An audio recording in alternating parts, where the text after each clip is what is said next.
Hello students, good morning. मी नाटे madam. Students, today we have to learn variation in value of G. G ची value म्हणजे gravitational ॲसिलरेशनची value कशा पद्धतीने change होते आहे याचा आपण आज स्टडी करणार आहोत. तर G ची व्हॅल्यू पृथ्वीच्या वेगवेगळ्या सरफेसवरती कशी बदलते हे आपण पाहणार आहोत. त्यानंतर पृथ्वीपासून जास्त हाईटवरती जसजसं आपण हाईटवर जाऊ, उंचीवर जाऊ, दूर दूर जाऊ, तशी ती व्हॅल्यू कशी चेंज होते हे आपण पाहणार आहोत.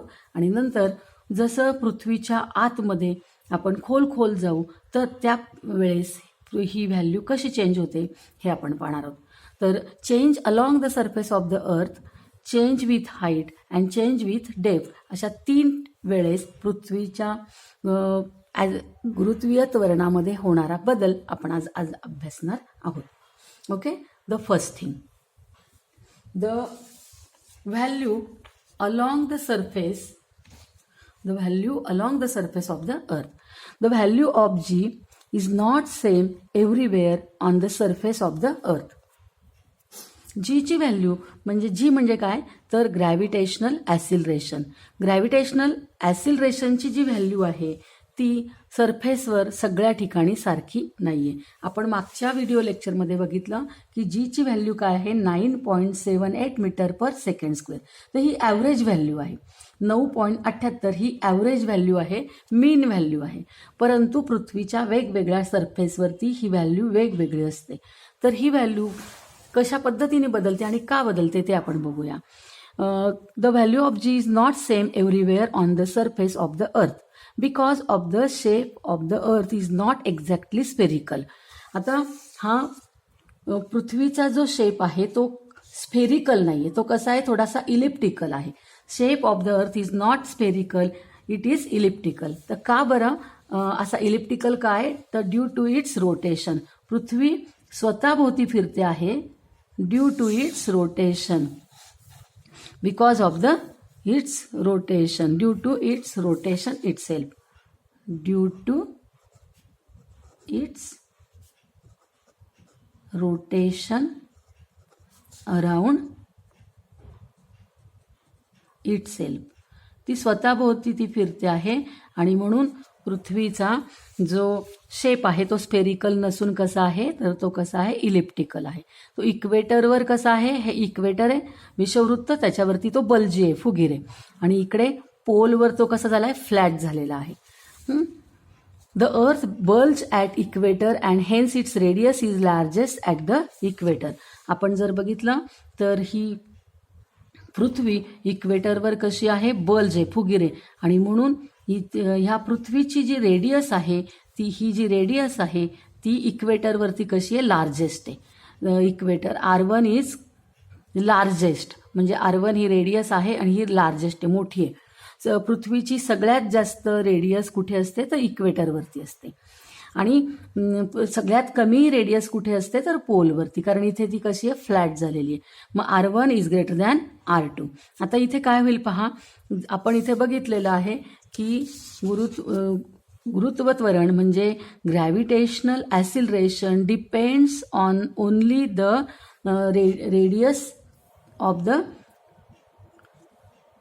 अर्थच्या रेडियसवरती डिपेंड आहे आणि depend on the mass of the earth. म्हणजे ही व्हॅल्यू पृथ्वीच्या वस्तुमानावर आणि पृथ्वीच्या रेडियसवरती अवलंबून आहे. जर पृथ्वीची रेडियस वाढली जास्त झाली तर ही व्हॅल्यू काय होणार आहे कमी होणार आहे, कारण रेडियस काय डिनॉमिनेटरला आहे. As increases the radius decreases the value of G. जशी रेडियस ही वाढेल तशी ही व्हॅल्यू काय होईल कमी होईल. आणि म्हणून बघा जर इथं रेडियस जास्त असेल तर इथे Gची व्हॅल्यू काय असणार आहे कमी असणार आहे. आणि इथे रेडियस कमी आहे तर Gची व्हॅल्यू काय असणार आहे इथे जास्त असणार आहे. कारण रेडियस जास्त असेल तर Gची व्हॅल्यू कमी होते आणि रेडियस कमी असेल तर Gची व्हॅल्यू वाढते. कारण R काय आहे, R हा डिनॉमिनेटर आहे. G is equal to Gm/R आणि ही व्हॅल्यू डिनॉमिनेटर वाढला की Gची व्हॅल्यू काय होणार आहे कमी होणार आहे. म्हणून आता इथे बघा the earth bulge at equator, अर्थ ही इक्वेटरवरती फुगीर आहे. And therefore the value of g it's lowest, and therefore its radius is largest at equator, आणि रेडियस लार्जेस्ट आहे इक्वेटरवर. And therefore the value of G is the lowest, आणि त्यामुळे जीची व्हॅल्यू इथे lowest आहे आणि ती किती आहे 9.78 मीटर पर सेकंड स्क्वेअर. इथे जीची व्हॅल्यू आहे 9.78 मीटर पर सेकंड स्क्वेअर. ही कशी व्हॅल्यू आहे? Lowest value. त्याच्या उलट बघा, the earth flatter at the pole and hence its radius is smallest. Earth ही फ्लॅट आहे कुठे? पोलवरती, ध्रुवावरती ती कशी आहे? चपटी आहे, आणि म्हणून रेडियस कशी आहे? Radius is largest. Radius he is smallest. Radius is smallest असल्यामुळे जीची व्हॅल्यू लार्जेस्ट होते. जीची व्हॅल्यू इथे किती होते? Thus the value of G is the largest, 9.832. 9.832 metre per second square is the largest value.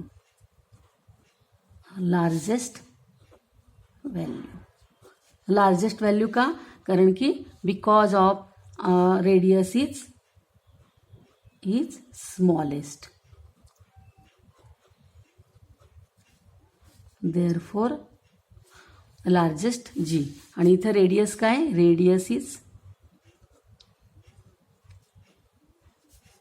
Radius is largest, and therefore value of G is smallest, value is lowest. अशा पद्धतीने पहिला point आपण बघितला की पृथ्वीच्या वेगवेगळ्या सरफेसवरती जीची व्हॅल्यू चेंज होत जाते. इथे जीची व्हॅल्यू सगळ्यात कमी, इकडे सगळ्यात जास्त आहे आणि इकडे सगळ्यात कमी आहे, आणि त्यानुसार इकडे ती व्हॅल्यू पण काय होत जाते? चेंज. जसं आपण इकडे येऊ तशी ती व्हॅल्यू काय होत जाते? लोएस्ट होत जाते जीची व्हॅल्यू. आता आपण नेक्स्ट पॉईंट बघणार आहोत, चेंज विथ हाईट. जसजसं समजा आपण ह्या पृथ्वीपासून, ह्या अर्थपासून जसजसं उंच उंच उंच जात गेलो, म्हणजे जीची व्हॅल्यू काय होणार आहे सांगा? आपण जसजसं सेंटरपासून आपण लांब लांब जाऊ तशी ही आर काय होत जाणार आहे? ग्रेटर होत जाणार आहे. म्हणजे त्या वस्तूची सेंटरपासूनची डिस्टन्स काय होत जाणार आहे? वाढत जाणार आहे. आणि जसजसं वस्तूचं डिस्टन्स सेंटरपासूनचं वाढत जाईल तशी ती जीची व्हॅल्यू काय होत जाणार आहे? कमी होत जाणार आहे. As distance change increases from the earth, value of G is decreases. कारण आपण बघितलंय जसजसं ही व्हॅल्यू वाढत जाईल, हे डिस्टन्स जसजसं वाढत जाईल तशी ही व्हॅल्यू काय होत जाणार आहे? कमी होणार आहे. लक्षात ठेवा, डिनॉमिनेटर असल्यामुळे ही व्हॅल्यू वाढली की ही व्हॅल्यू कमी होते.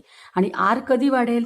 जर पृथ्वीपासून ती वस्तू लांब लांब उंच उंच उंच जात जाईल तशी ती डिस्टन्स काय होत जाणार आहे? वाढत जाणार आहे. आणि डिस्टन्स वाढत गेलं की जीची व्हॅल्यू काय होत जाणार आहे? कमी होत जाणार आहे.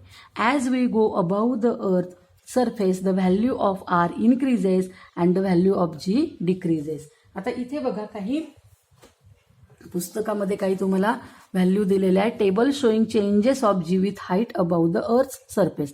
आपण अर्थच्या सरफेसपासून जसजसं वेगवेगळ्या हाईटवरती उंच उंच जाऊ तशी त्याची व्हॅल्यू कशी चेंज होते बघा. सरफेस ऑफ द अर्थ ॲव्हरेज.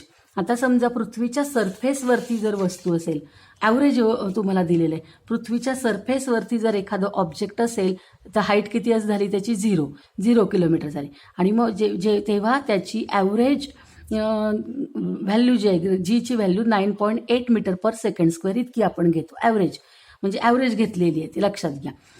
समजा माउंट एव्हरेस्टवरती एखादी वस्तू गेली तर त्या वस्तूवरती किती ग्रॅव्हिटेशनल ॲसिलरेशन असणार आहे? तर ते 9.8 असणार आहे. हाईट किती आहे? 8.8. म्हणजे पृथ्वीपासून 8.8 किलोमीटरवरती गेल्यानंतर सुद्धा त्याची व्हॅल्यू, जीची व्हॅल्यू चेंज झालेली नाही, ती 9.8च आहे. आता समजा आणखीन वरती गेलो, maximum height reach by man-made balloon. माणसाने एक बलून बनवलेला, एक बलून वरती उंच उडवलेला आहे आणि तो जास्तीत जास्त किती अंतरावर जाऊ शकतो? 36.6 इतक्या किलोमीटरवरती तो पोहोचला. आणि इतक्या किलोमीटरवरती त्याच्यावरती ॲसिलरेशन जे आहे ग्रॅव्हिटेशनल ते किती ॲक्ट होतं आहे 9.77. तर हे डिक्रीज झालेलं आहे. व्हॅल्यू कशी झालेली आहे, डिक्रीज झालेली आहे. आणि हाईट काय होती आहे, हाईट ही इन्क्रीज होती आहे. हाईट इन्क्रीज होते आणि ही डिक्रीज होती आहे. आता बघा, height of the typical weather satellite जे पृथ्वीच्या भोवती रिव्हॉल्व होतं आहे ते 400 किलोमीटरवरती आहे पृथ्वीपासून.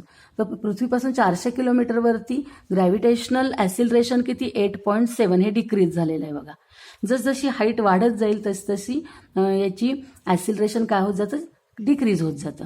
हाईट ऑफ कम्युनिकेशन सॅटेलाइट जे आहे त्याची हाईट पृथ्वीपासूनची 35,700 किलोमीटर इतकी आहे. आणि एवढ्या उंचीवरती हाईट वाढलेली, एवढ्या उंचीवरती ग्रॅव्हिटेशनल ॲसिलरेशन आहे 0.225 मीटर पर सेकंड स्क्वेअर. म्हणजे या चार्टवरनं तुमच्या लक्षात येईल की पृथ्वीपासून जसं जसं हाईटवर आपण जाऊ तसतशी त्याची ग्रॅव्हिटेशनल ॲसिलरेशन काय होत जाते, डिक्रीज होत जाते. म्हणजे हाईट वाढवली की ॲसिलरेशन काय होत जातं, कमी होत जातं. तर हे आपण सेकंड पॉईंटमध्ये बघितलं. आता थर्ड पॉईंट पाहूया आपण की चेंज विथ डे. आपण पृथ्वीच्या सेंटरमध्ये समजा गेलो, जसजसं आपण पृथ्वीच्या आतमध्ये, आता हा पृथ्वी आहे, ही अर्थ आहे. अर्थच्या सरफेसवरती ग्रॅव्हिटेशनल ॲसिलरेशन कसं कॅल्क्युलेट करतात किंवा कसं आहे ते बघितलं. त्यानंतर अर्थपासून जसजसं वरती हाईटवर जाऊ तसतशी त्याची ग्रॅव्हिटेशनल ॲसिलरेशन कमी कमी होत जाते, ते पण आपण बघितलं. पण जर समजा एखादी वस्तू या पृथ्वीला, समजा या पृथ्वीच्या सरफेसला आपण एक बोरिंग केलं, छिद्र पाडलं आणि ती वस्तू आतमध्ये सेंटरकडे जायला लागली. एखादी वस्तू जर सेंटरकडे सरकायला लागली, समजा हा ऑब्जेक्ट आहे आणि हा ऑब्जेक्ट पृथ्वीच्या आतमध्ये जायला लागला, तर ह्या वस्तूवरती जो ग्रॅव्हिटेशनल ॲसिलरेशन ॲक्ट होणार आहे, तर हे ॲसिलरेशन वाढेल का कमी होईल ते बघूया. खरं तर बघा, हे जसजसं आपण पृथ्वीच्या सेंटरकडे सरकू तसतशी ही जी रेडियस आहे, ही रेडियस काय होणार आहे तर कमी होणार आहे.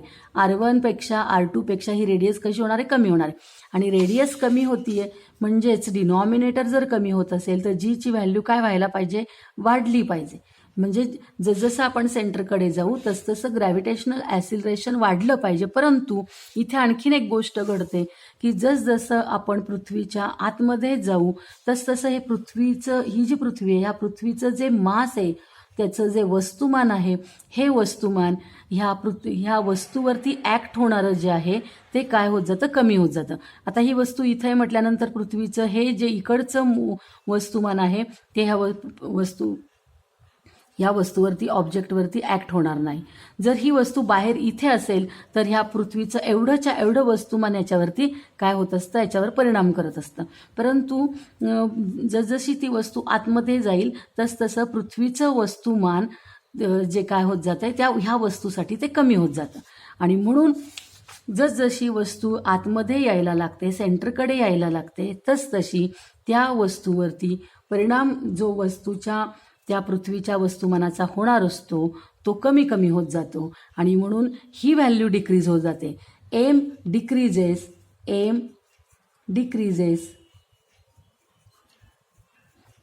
however R increases. R पण डिक्रीज होते, R डिक्रीजेस. R जरी डिक्रीज होत असला आणि जीची व्हॅल्यू वाढते असं जरी आपल्याला वाटत असलं तरी पण एम पण डिक्रीज होत असतो. आणि एम डिक्रीज होत असल्यामुळे जी वरती ह्या एमचा आणि आरचा टोटली परिणाम असा होतो की जी काय व्हायला लागतो, जीची व्हॅल्यू ही काय व्हायला लागते, तर जीची व्हॅल्यू ही डिक्रीज व्हायला लागते. म्हणजे बघा, लक्षात घ्या, एम वाढल्यामुळे एमची व्हॅल्यू कमी झाल्यामुळे, ही व्हॅल्यू कमी झाल्यामुळे जीची व्हॅल्यू पण काय होत जाते, कमी होत जाते. कारण जी इंटू एम जर आपण न्यूमरेटर वाढवला तर जीची व्हॅल्यू पण काय होते, ही वाढते. आणि समजा न्यूमरेटर तुम्ही जर कमी केला तर ही व्हॅल्यू काय होते, कमी होते.